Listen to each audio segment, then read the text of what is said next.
Thank you, Thami. Looking at your top stories, the U.S. steps up its global counterterrorism effort in Nigeria, and the UN report warns of criminal trafficking networks in Libya. Your latest news. Greetings to our listeners.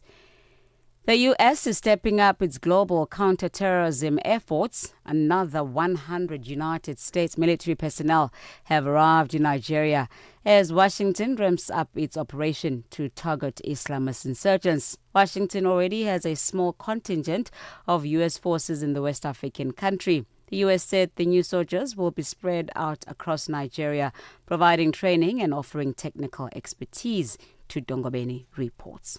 According to flight tracking data, in recent days, several planes carrying U.S. troops and equipment have headed to Nigeria's northern states. Major General Samaila Uba, spokesperson for Nigeria's defense headquarters, has said the troops would train and advise local forces but not take part in combat. Earlier this month, Nigeria's military said it expected around 200 more U.S. troops. Presidential spokesperson Sunday Dare said Nigeria needed massive support from the U.S. government in terms of fighter jets and munitions, but declined to give numbers or a time frame. The UN Human Rights Office says violations committed by Sudan's rapid support forces during the capture of the city of Al-Fashir may account to war crimes and possible crimes against humanity.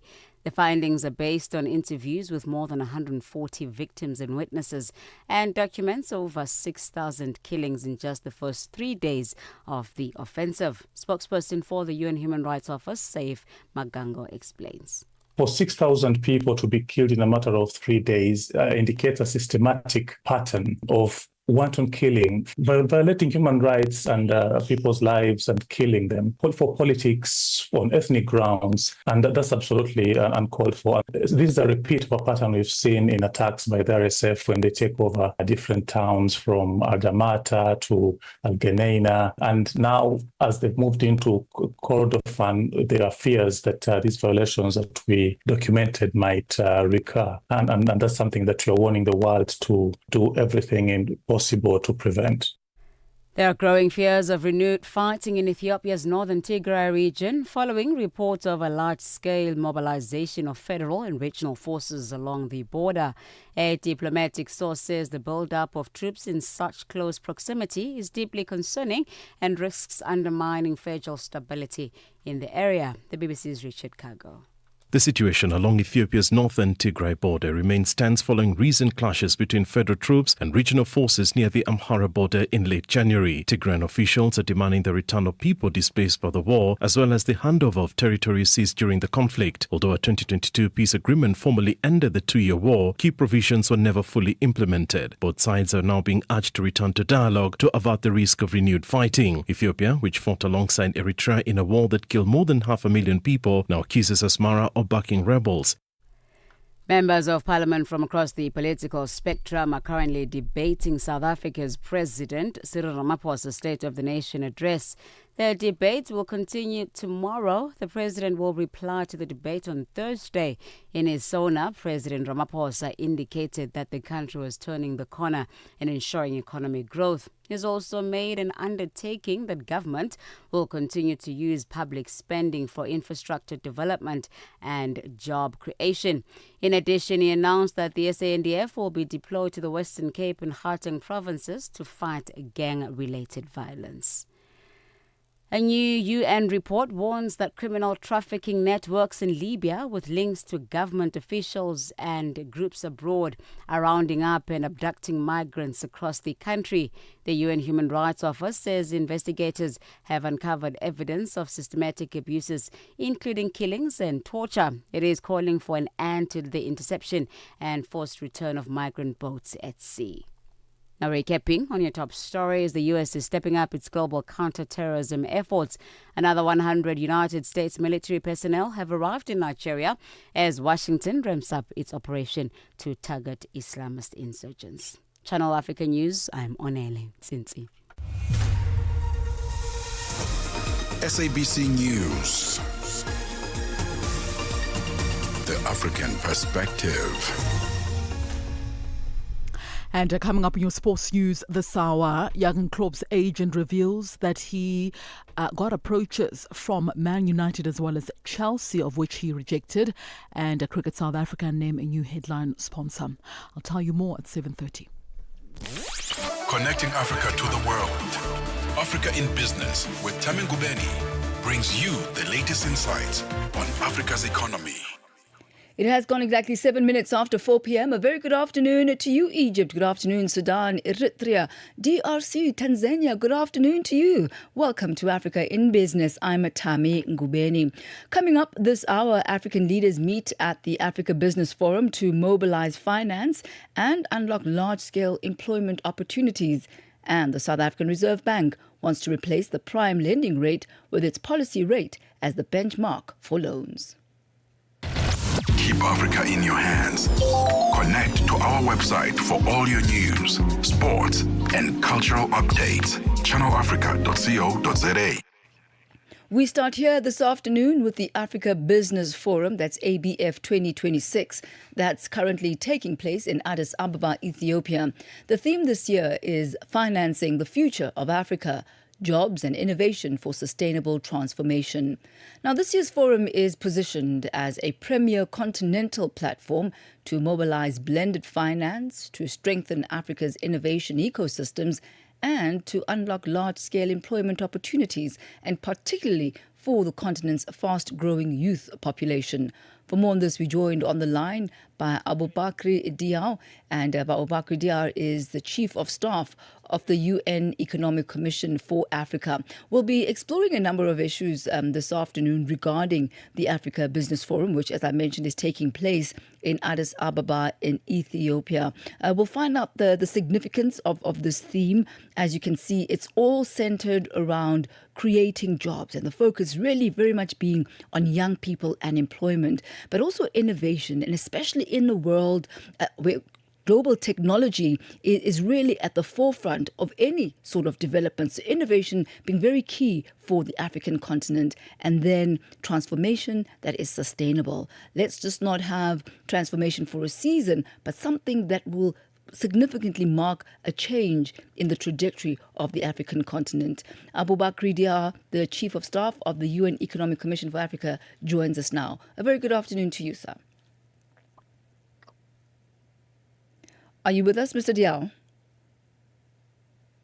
I cannot hear you very well. I'm trying to change the step of my... All right. It looks like we do have a connection with you. Thank you very much for joining us this afternoon. Sorry. Wait. Let me take another... All right, let's do this. Let's give Mr. Diaw just an opportunity. We'll go back to him in just a moment. 60 years of Channel Africa. Your trusted voice. Your African perspective. Into the future. Es-tu préoccupé par quelque chose? Es-tu passionné par les questions qui comptent? As-tu une voix qui mérite d'être entendue? Eh bien, nous avons la plateforme parfaite pour toi. Téléphone-nous ou fais-nous un WhatsApp au +27 66 408 87 42 et nous te rappellerons. Sois dans la conversation. Salut Channel Africa, ici Beno le diamant rouge et Binal Export depuis le Cameroun, le pays des lions. Voilà. Sois dans la conversation. Il ne s'agit pas seulement de parler, mais c'est ta chance d'exprimer ton point de vue, de partager tes opinions et de t'engager avec une communauté qui valorise ton avis. Suivez-nous sur les réseaux sociaux, visitez notre site www.channelafrica.co.za et préparez-vous à partager vos points de vue sur Channel Africa, la perspective africaine. Africa means business. Tune into Africa in Business with Thami Ngubeni for the future of the African economy. Channel Africa, the African perspective. It has gone exactly 11 minutes after 4 p.m. Mr. Aboubakry Diaw, the Chief of Staff of the UN Economic Commission for Africa. Thank you for joining us, and I'm quite relieved. I believe we do have a much better line. Let's start off, sir, with just an understanding of what the key objectives of the 9th Africa Business Forum are, and how do those objectives align with the continent's current economic priorities? Welcome. Thank you. Thank you for having me.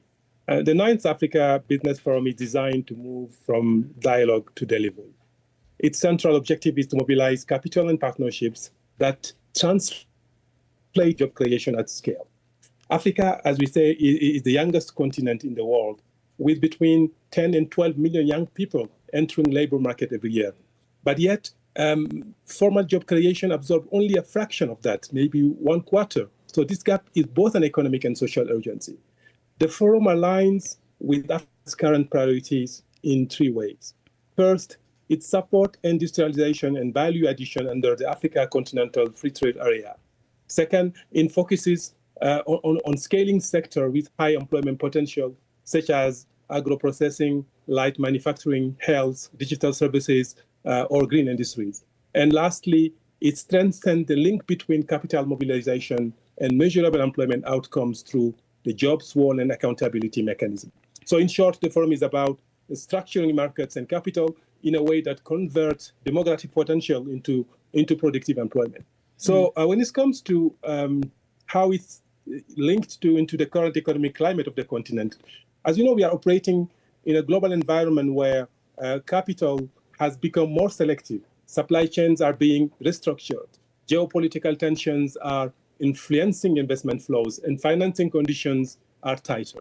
In that context, Africa cannot rely solely on external flows. The continent must strengthen domestic capital markets, deepen regional integration, and position itself as a competitive production platform, not just as a commodity exporter. So I think innovation-driven growth is critical because traditional sectors alone cannot absorb the use in employment. So digital platforms, fintech, creative industries, and green technologies are expanding rapidly, yet there are major skills and financing gaps. So the team responds directly to today's reality. We must align capital with innovation ecosystems and industrial platforms if we want jobs at scale. And I want to pick up on that very note as far as mobilizing, income and financing to be channeled in the areas where it's going to be productive for the continent. Mobilizing investment, that also has been highlighted as one of the key objectives of the Africa Business Forum. And we all do acknowledge the financing gap for Africa's development. That still remains a challenge. What is being done in order to mobilize private capital to close that gap? What we have seen in the forum yesterday and today is that Africa does not lack capital globally or domestically. It lacks alignment and risk structuring. There are 3 key approaches underway.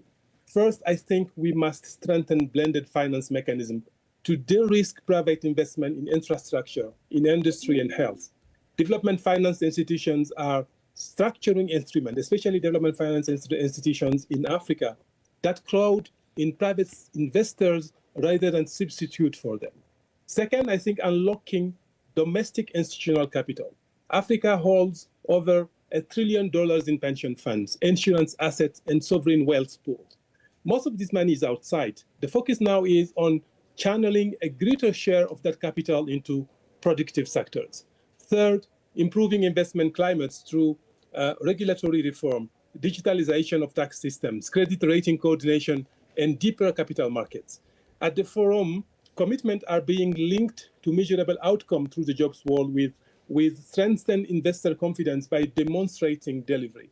And also we have heard from institutions like Africa Financial Corporation or African Bank or Badea saying that the issue is not capital, the issue is fragmentation and also the risk perception about Africa. And I wonder if a collective view of the continent as opposed to a country-specific view is a consideration as far as de-risking.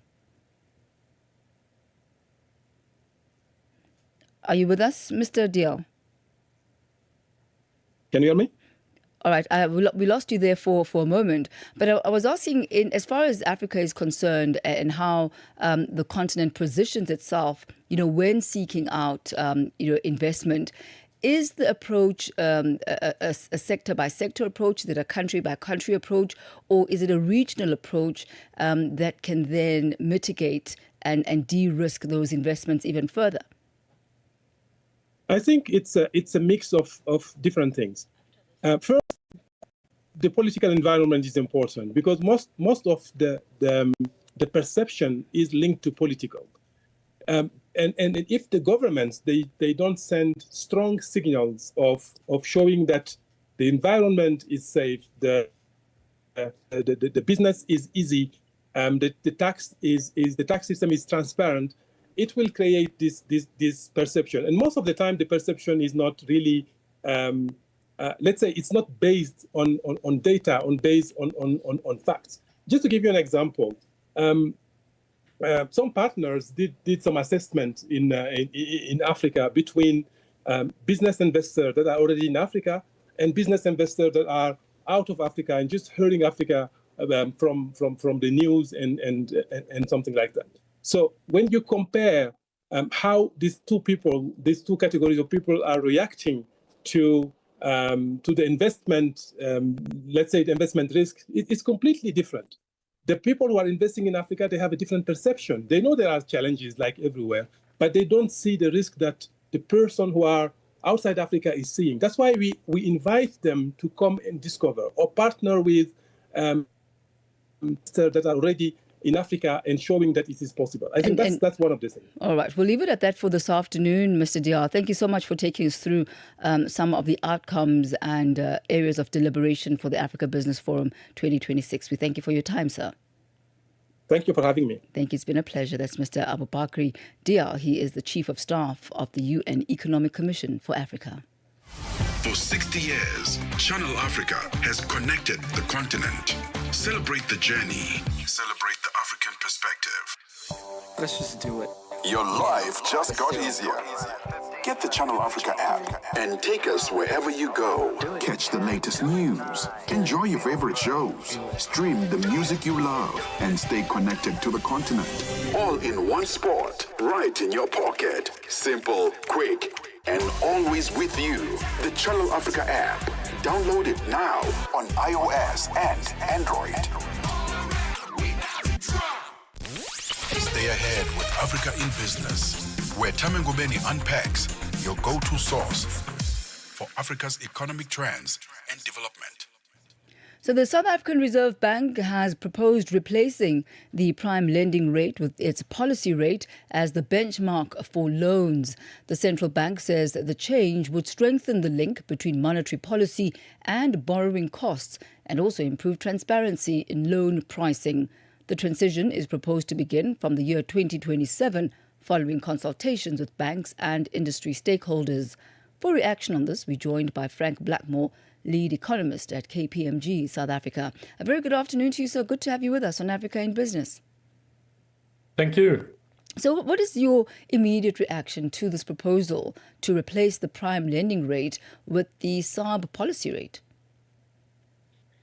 I think there have been a lot of changes in monetary policy of late, with a reduction in the inflation target to that 3%.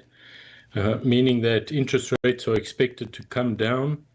And therefore, I think we already saw a number of questions in the market about why is the difference between the policy rate and prime lending rate still remaining at 3.5%, given that that was applicable from way back in 2001 to credit loans, and now on a very different kind of inflation rate regime, is it still applicable?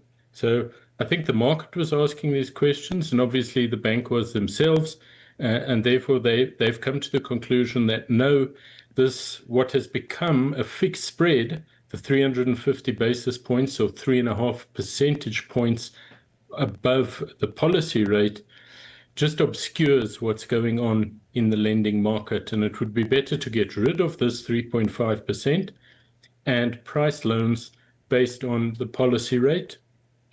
This doesn't mean, your loan is going to get 3.5 percentage points cheaper, but it may be slightly cheaper because banks will have to then determine what the correct sort of premium will be based on your risk profile, their risk appetite, and their funding costs. But what it will get rid of is just this fixed idea that whatever the policy rate is, or the repo rate as we know it, we add 3.5, and that gets us to a base lending rate or prime lending rate as we knew it. Help us understand, Frank, why it's not automatic that consumers will benefit from this alignment of rates. Logic would say that if there is a reduction and we are going to be going on the policy rate, that consumers would be able to feel it in their home loan repayments as well as in the repayments of their other debts. Well, this 3.5% between the policy rate and the prime lending rate is a risk premium that the bank, it's the difference between what the bank is going to lend money and borrow money in order to make its returns on the loan for taking the risk of lending you that money. And obviously for some people, this premium or the difference between the prime and the policy rate will reduce. So I'm sure those folks with sort of good credit records, etc., will benefit from a reduction, albeit potentially a slight reduction in rate over this term. But also there are other people out there that have worse risk than the prime lending is given them. And for these folks, obviously, with a recalculation of that risk premium, may get an increase on their lending rate. So it's not to say that everyone's going to get a reduction based on this change that's proposed. And I did intend to ask you about those risks or the unintended consequences that will result from that. But as far as policymakers are concerned, what are the unintended consequences that they should be watching out for during this transition? And at the back end of that, if you could just qualify the statement that you made now, that there are some who are actually going to be getting the adverse side. Give us an example of who that group of people might be. It's hard for me to identify, obviously, who that group of people may be. But let's say you're falling into a group that is quite a big pool of lenders borrowers in the market, and on average you are representing a risk to your credit that is represented plus minus by this 350 basis points that currently applies between the repo rate and the prime lending rate. But so everybody's getting, let's say, that prime lending rate. But within that group, there are obviously people that should be getting less than prime, and there are people that should be getting more than prime. And when the bank calculates those type of premia on an individual basis, what's going to happen now is that you will get those both of those sides of the risk spectrum will come to light. In other words, the better risks should be priced below what is currently that prime rate, and your worse risks would get slightly above that prime rate. It doesn't mean also that you're automatically more risky. It may be the project you're undertaking, the finance for the business, and it's the business risk it's undertaking. There are a lot of factors that determine what that rate would be. Your past behavior. We could spend a whole program just discussing how that risk premium is calculated. So it would still pretty much follow the same trends and the same principles of risk calculation. We'll have to leave it at that for this afternoon, Mr. Frank Blackmore. Thank you so much for taking us through that this afternoon. My pleasure. Thank you. Thank you. That's Frank Blackmore. He's the lead economist at KPMG, South Africa. As Africa renews, so does its voices. 60 years of Channel Africa. Be inspired. Stay informed. Channel Africa, the beauty of life. Now available anytime, anywhere with our new app.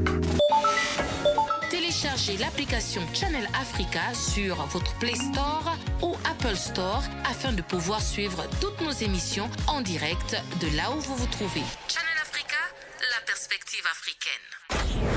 From markets to innovation. From markets to innovation. Africa in Business with Thami Ngubeni covers it all. With Africa's future in focus, Channel Africa, the African perspective.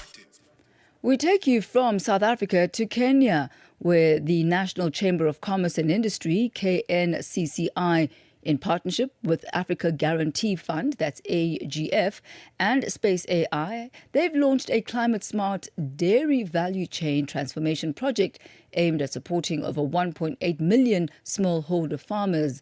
The Chamber says the initiative comes at a pivotal moment for Kenya's dairy industry, which accounts for an estimated 3 to 4% of the country's GDP. The sector continues to grapple with persistent challenges, including high milk aggregation costs, constrained access to finance, and the slow uptake of climate-resilient technologies. For more on this, we're joined on the line by Kenya's National Chamber of Commerce and Industry's Special Operations Head, Daniel Biketi. A very good afternoon to you, sir. Welcome to Africa in Business. Thank you very much. So let's start off, sir, by perhaps finding out what the primary goals of the Climate Smart Dairy Value Chain Transformation Project are, and how this project is going to support the 1.8 million smallholder farmers. Okay, thank you very much. We are looking at how do we scale the production of a smallholder farmer in terms of production and also end market, because one of the key things in dairy sector, how do you manage your expenditures and how do you ensure that you have income? So what in the dairy value chain, there are various actors moving from input providers going into the looking at the logistics and also the aggregators and also the end market who provide the formal market for the dairy sector. So what we are looking in solving in this program is to be able to ensure that the smallholder farmer is able to get the incomes. And how do we do this? We are leveraging on digital enablement where we are working closely with Space AI, who are the providing the systems, the digital systems, whereby when the farmer produces, they're able to take records of the farmers right from the farm gate to the aggregation and up to where they are able to get the market. And in this case, we are looking at our farmer records in terms of how much the amount of liters of milk of the farmer has produced. And that's digitized when it's at the farm gate, when they are recording during the collection, we are able to record the number of liters, and then also at the aggregation centers where we are looking at the cooperatives. Then the farmer is able to compare. So in this case, we avoid losses along the way, maybe theft of the commodity and also just spillage and other forms of loss to the farmer. So Right. they are able to track. And are there plans? Are there plans, sir, to expand the initiatives to other agricultural value chains in the near future? Thank you very much. We are looking at this. We are doing a pilot, so we are trying to prove the concept of how digital information scoring and also record keeping, digital record keeping is able to apply within the dairy sector. Then we'll be able to scale that across other value chains. All right. Thank you very much, sir, for taking us through that. Again, concerning the information, this critical information for financial institutions in terms of determining the credit profiles of the smallholder farmers. Thereby, they're able to provide the scores and be able to help the farmers in terms of access to finance. All right, so thank you very much for that, and wishing you all of the best with this pilot project. That was Kenya's National Chamber of Commerce and Industry Special Operations Head, Mr. Daniel Biketi. He takes us to exactly 4:31 Central African Time. Let's head over now to our markets desk, where Buntle Hetbush is standing by with your latest market indicators. Get the news, music, and lifestyle of Africa on Channel Africa, the African perspective.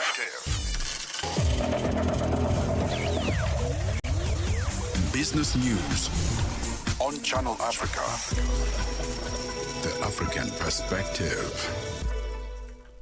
Thanks, Thami. Good afternoon. And our final look at the indicators this afternoon. $1 is trading at 15 Rand 94 in South Africa. In Botswana, it's trading at 13 Pula and 3. Namibia, 15 Namibian dollars 94. And the Zambian kwacha is trading at 18 kwacha 23.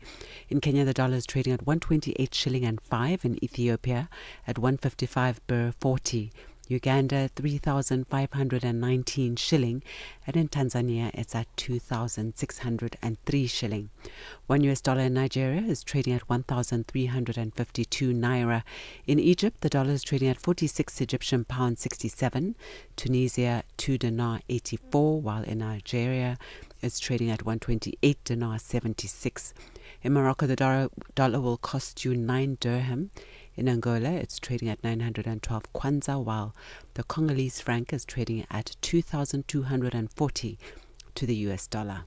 Looking at commodities, gold is trading at $4,896 per ounce, platinum at $2,025 per ounce, while Brent crude oil is at $62.79 a barrel.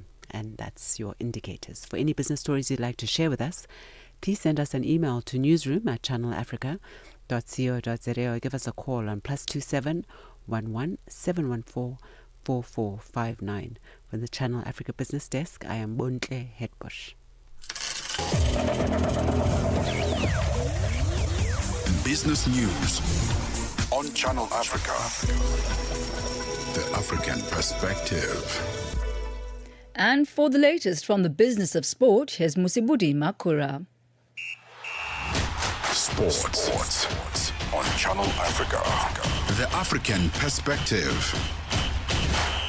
Thank you so much, Thami. A very good afternoon from the sports days. So Jurgen Klopp's agent has claimed that Manchester United, as well as Chelsea, both made an approach for the former Liverpool boss after he left Anfield.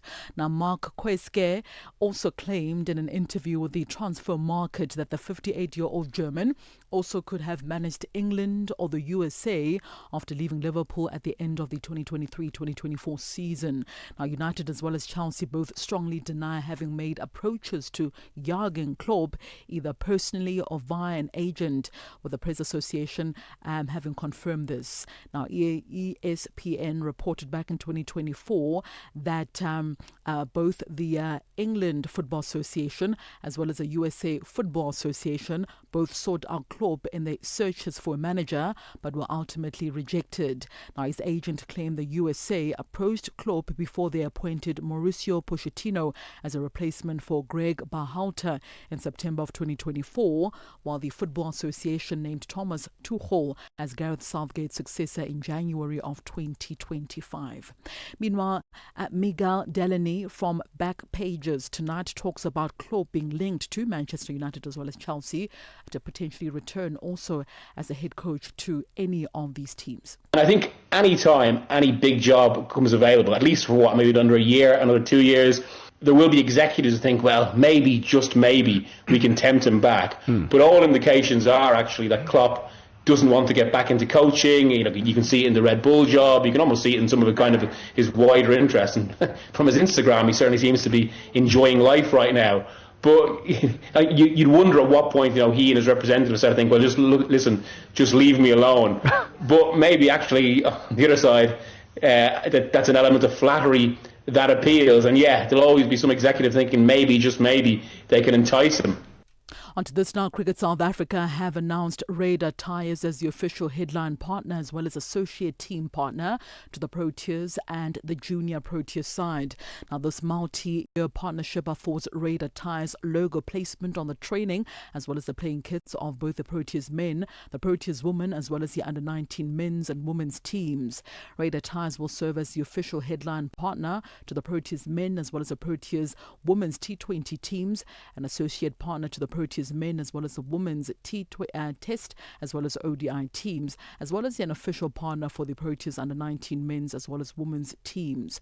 Now, Cricket South Africa's executive officer Poletsi Moseki says partnership reflects their deliberate approach to working with a like-minded organisation guided by a long-term vision of developing the game, supporting players as well as delivering memorable experiences for the fans. On to our summer tennis news now. It's mid-February and the WTA season continues to advance, while the prize money leaders now updating with several movements, especially after the first WTA 1000 of the year at the Qatar Open, where Czech Republic player Karolina Muchova ended up claiming the title by defeating teenager Victoria Mboko in the final. So there are only 6 players who have already surpassed the $1 million earnings, and the last 2 to achieve it were precisely the protagonist of the Doha final. Muchova finally lifted her WTA 1000 title and only her second trophy of her career, and earned a cool $600,000 in prize money, and quickly placing her inside the top 5 in prize money so far this season. The runner-up Mboko took home $385,000 in what was her second final of the year, rising to the top 6. So for the Canadian, she now totals $986,000 in singles earnings, but a couple of doubles appearances give her a final boost that will likely surpass the $1 million mark this year. And finally, the Miami Dolphins have released wide receiver Tyreek Hill with immediate effect. The 31-year-old has been selected for the Pro Bowl in 8 of his first 10 seasons in the NFL in the USA, but is currently recovering from a serious knee injury. Now, the Chiefs traded him to Miami back in 2022 to make room under the salary cap, and since then, he has been ranked 6th for the most receiving yards in the NFL. The Dolphins went on to finish the season with a second straight losing record under head coach Michael McDaniel, who has since been replaced by Jeff Heffley. He has also set about rebuilding the Dolphins roster with a Tau Kakuvala also linked with a move to the Miami Dolphins, having failed, of course, to establish himself as their franchise quarterback this past season. It is 16:39 p.m. Central African Time, and concludes your sports news this afternoon on Channel Africa. For any sports stories you'd like to share with us, do send us an email to newsroom@channelafrica.co.za or call us. The newsroom line is +27 11714 4459. For Channel Africa Sport, I am Mosibudi Makura. Sports on Channel Africa. The African Perspective. Growing with Africa for 60 years. Channel Africa celebrates 2026 with the African Perspective. Your life, your rhythm, your Africa. Channel Africa. Find it for free on Google Play and the Apple App Store. African enterprise meets global opportunity. Africa in Business on Channel Africa. It is exactly 4:40 Central African Time. Thank you to Buntle Hedbush and Musibudi Makura. We turn our focus now to the economy in South Africa. The country's official unemployment rate has declined slightly to 31.4% in the fourth quarter of 2025. According to the quarterly labour force survey, the number of employed persons increased by 44,000 to reach 17.1 million, while the number of unemployed people fell by 172,000 to 7.8 million compared to the previous quarter. As a result, the labour force shrank by 128,000, contributing a 0.5 percentage point drop in the unemployment rate. In this package, Channel Africa's economics reporter Innocent Samosa took to the streets to hear directly from citizens about how this reality is impacting their daily lives. South Africa's jobless rate eases to 5-year low as formal jobs rise, but youth remain under pressure. Briefing the media, Statistician General Risenga Maluleke said the data reflect gradual but uneven progress. So indeed, one thing that we are seeing as a nation is that we are making recoveries on the job markets. We are seeing people getting into the job market while those that are unemployed continue to decline, leading to the decline in the unemployment rate headline. Meanwhile, Stats SA's quarterly labor force survey director Dihlulelo Poshoko says the largest decline in employment were recorded in the trade sector. Informal trade was the main contributor to the decrease in industry employment. Provinces that observed increases in employment were Western Cape with 93,000, Mpumalanga with 37,000, Northwest with 36,000, and Northern Cape with 17,000. I took to the streets to ask young people whether they believe government is doing enough to tackle unemployment or if more urgent interventions are needed. Here's what they had to say. Well, I don't think the government is doing anything, rather, because the president spoke a few days ago, or last week rather, in the State of the Nation address, where he did mention something about the government going to create some job opportunities and which will have millions of youth getting jobs. But I don't think that's going to happen because we've been hearing the same thing every single year. And quite frankly, nothing is being done. So I don't think the government is really taking heart at this problem that we're having in this country. So no, I think the government is just doing little to nothing. Honestly, the 31.4% is not just a stat for me, it's the faces I see every single day in my own family and in the community.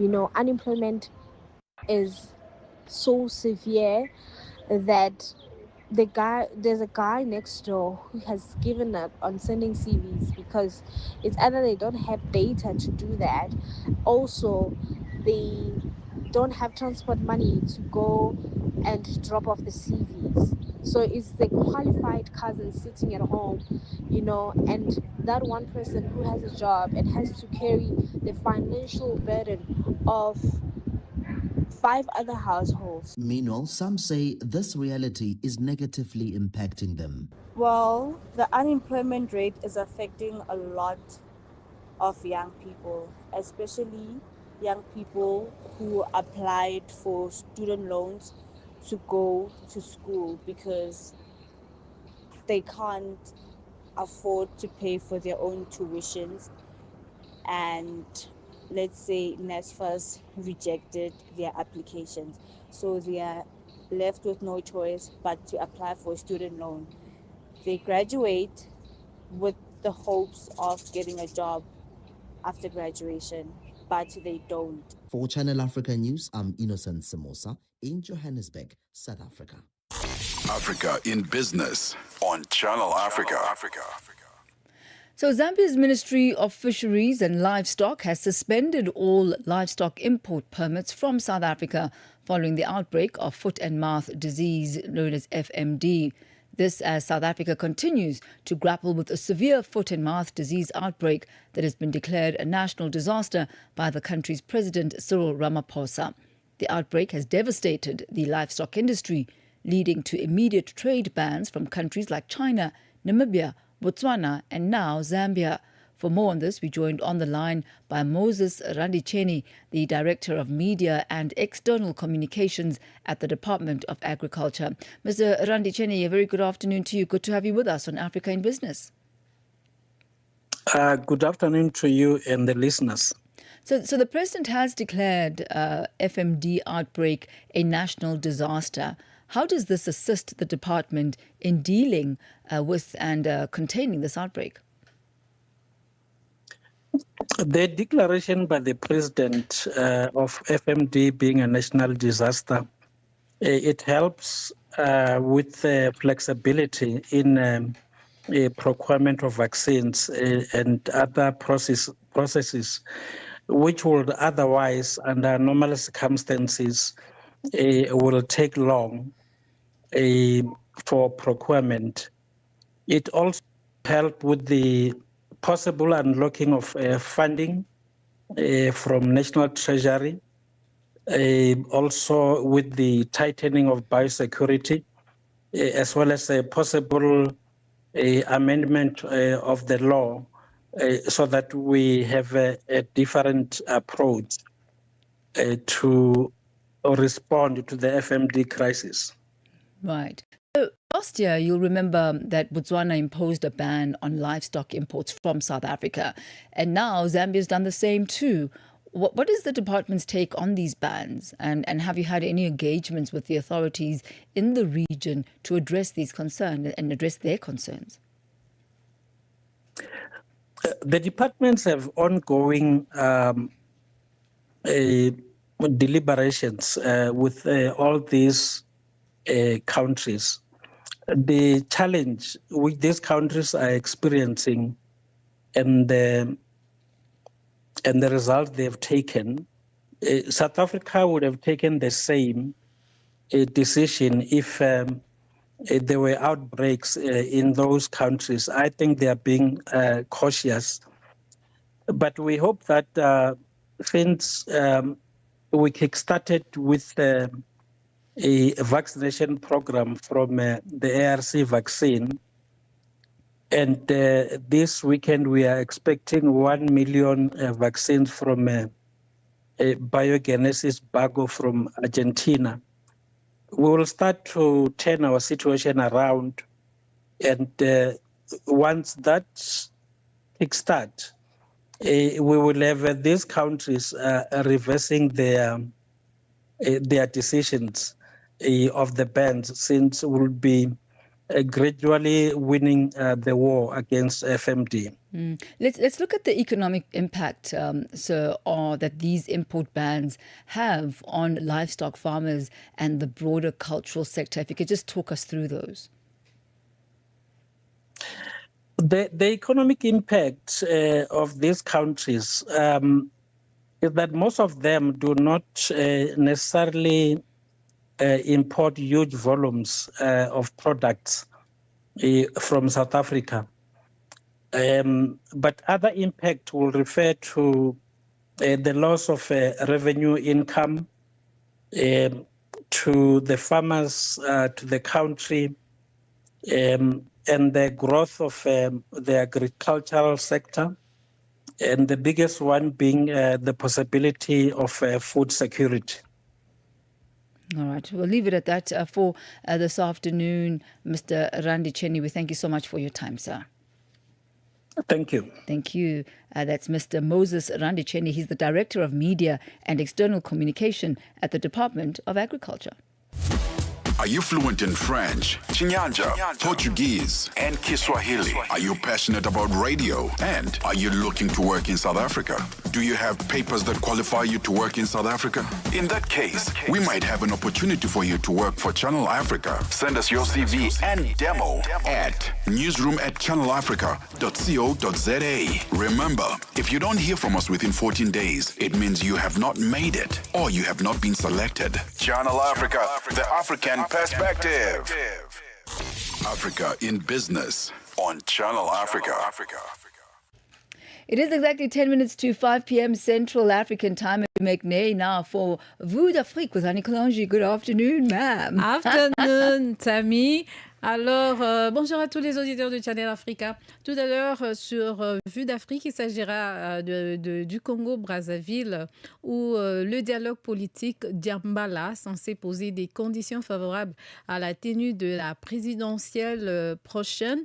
Et nous irons au Burkina Faso pour parler de l'armée qui affirme que plusieurs dizaines de terroristes ont été neutralisés après l'attaque de la ville de Titao dans le nord du pays. Et aussi, on parlera également du Nigeria, à Abuja plus précisément, où les autorités tirent la sonnette d'alarme face au phénomène des recrutements pour combattre en Ukraine dans les rangs de l'armée russe.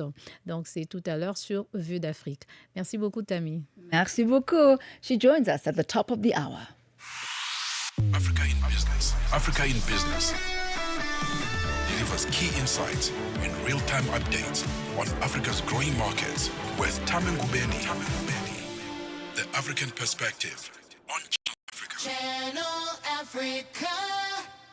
In this week's Standard Bank slot, we look at Africa's food systems, which are under growing pressure from population growth, urbanization, climate stress and market fragmentation ahead of Africa's Green Economy Summit taking place next week in Cape Town, South Africa.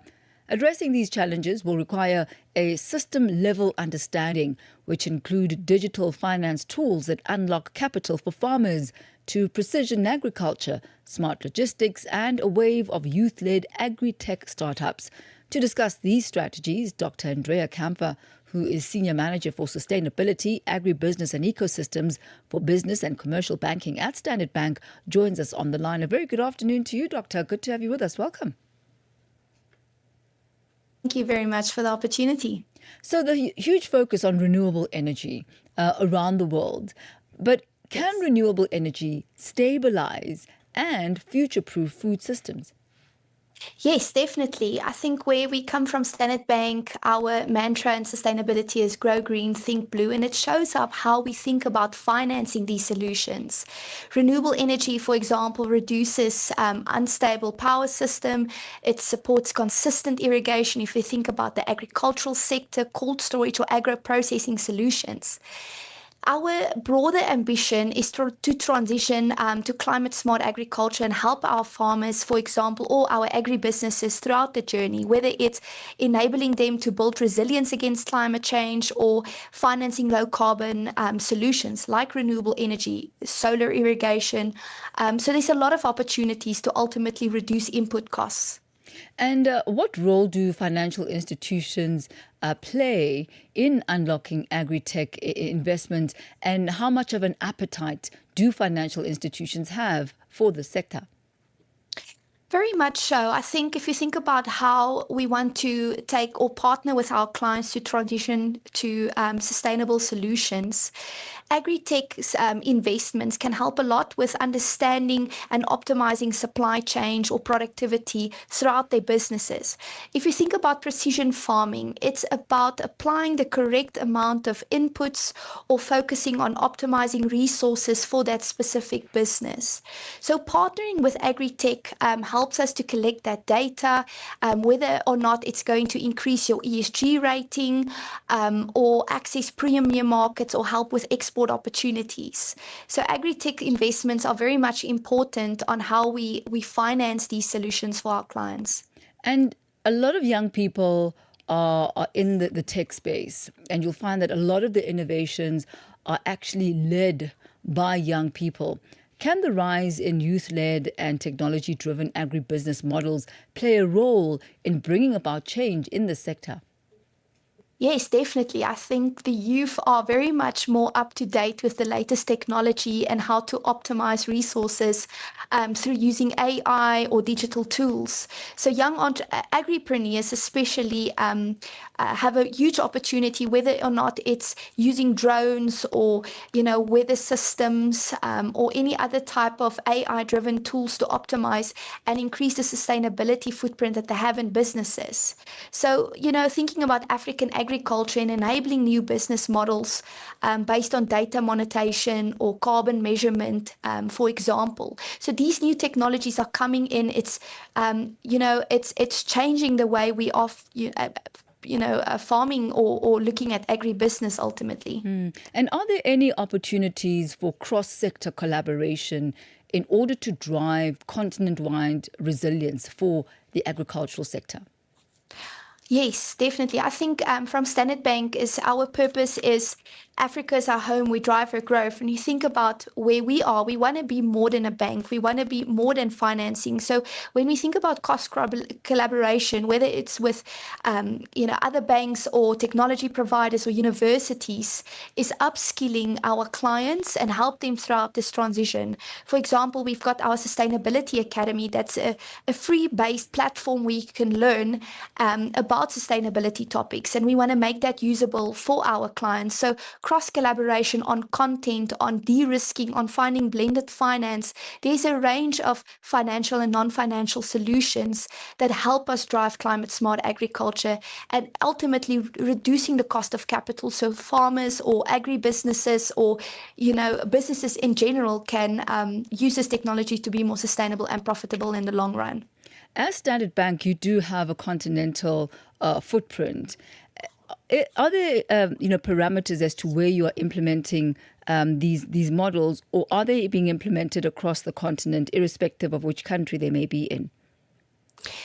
So we have quite a large footprint across Africa. I think we are, from a business commercial banking, we're in 15 African markets, and that is where we primarily focus, whether it's in agriculture or sustainability or trade. It depends on the sector.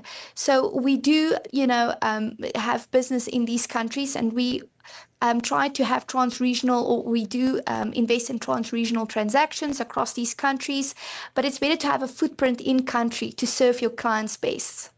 Dr. Andrea Kamfer-Soma, thank you so much for your insight this afternoon, as well as the developments that are taking place in the agri-tech space. Thank you for your time, ma'am.